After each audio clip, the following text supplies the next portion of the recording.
Sub-Saharan Africa has been fundamental to the global prosperity of the advanced countries.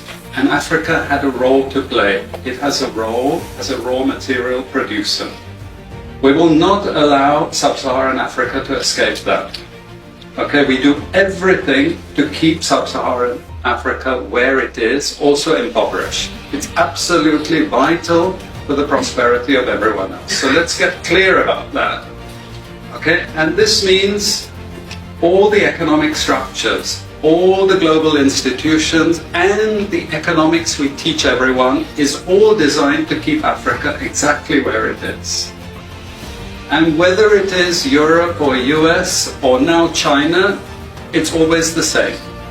We need Africa to be impoverished because we need those raw materials and we need them dirt cheap. Okay, so that's the message.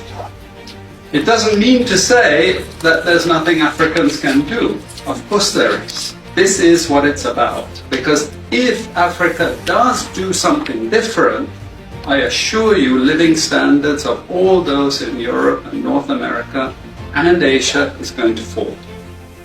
Okay? And that is a big price to pay.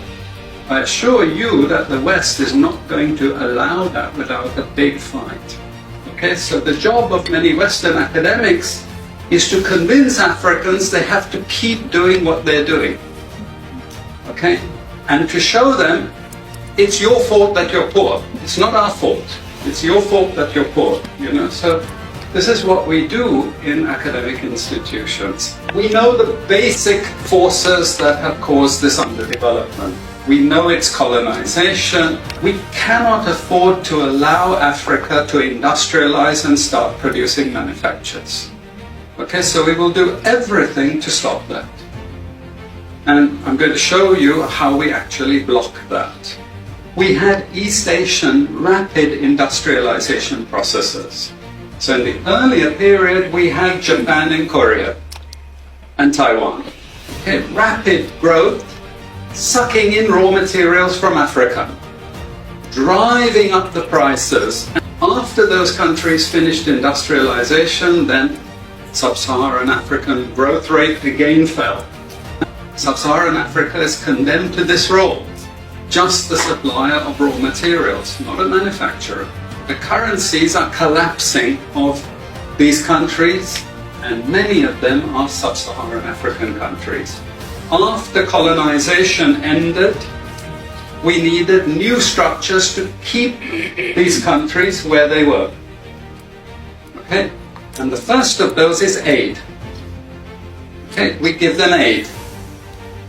Aid for what? Actually, we give them aid to keep repressive regimes in power. That's all.